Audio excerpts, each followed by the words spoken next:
The real story of Annabelle doll. Annabelle एक कथित रूप से प्रेतवाधित रैगेडी एन गुड़िया है, जो असाधारण जांचकर्ताओं एड और लोरेन वॉरेन के अब बंद हो चुके गुप्त संग्रहालय में रखी गई है। 1970 में कथित भूत प्रेत के बाद एनाबेले को वहां ले जाया गया था। गुड़िया पर आधारित एक चरित्र द कॉन्ज्यूरिंग यूनिवर्स में दिखाई देने वाले विरोधियों में से एक है। वॉरेन्स के अनुसार 1970 में एक छात्र नर्स को गुड़िया दी गई थी।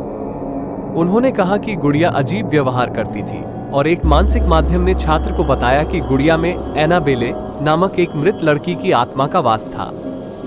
छात्रा और उसकी रूममेट ने आत्मा से ग्रस्त गुड़िया को स्वीकार करने और उसका पालन पोषण करने की कोशिश की, लेकिन गुड़िया ने कथित तौर पर दुर्भावनापूर्ण और भयावह व्यवहार प्रदर्शित किया। टेक्सास स्टेट यूनिवर्सिटी के धार्मिक अध्ययन के सहायक प्रोफेसर जोसेफ लेकॉक का कहना है कि अधिकांश संशयवादियों ने वॉरेन संग्रहालय को ऑफ द शेल्फ हैलोवीन कबाड़, गुड़िया और खिलौनों से भरा हुआ बताया है। ऐसी किताबें जिन्हें आप किसी भी किताब की दुकान पर खरीद सकते हैं।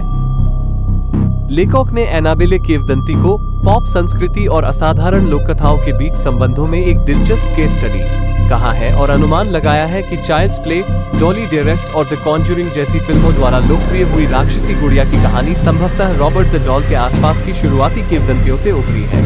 द कॉन्ज्यूरिंग की फिल्म रिलीज के साथ साथ वॉरेन्स के गुप्त संग्रहालय के प्रचार पर टिप्पणी करते हुए विज्ञान लेखक शेरोन ए हिल ने कहा कि वॉरेन्स के आसपास की कई मिथक और किंवदंतियां प्रतीत रूप से उनकी अपनी देन है और हो सकता है कि कई लोगों ने ऐसा किया हो। कठिनाई वॉरेन्स को उनके हॉलीवुड चित्रण से अलग करना।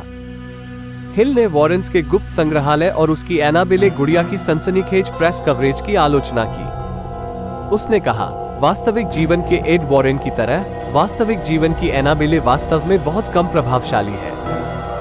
एड वॉरेन द्वारा एनाबेले के बारे में किए गए अलौकिक दावों के बारे में हिल ने कहा, हमारे पास इसके लिए एड के शब्दों के अलावा कुछ भी नहीं है और संग्रहालय में वस्तुओं के इतिहास और उत्पत्ति के बारे में भी।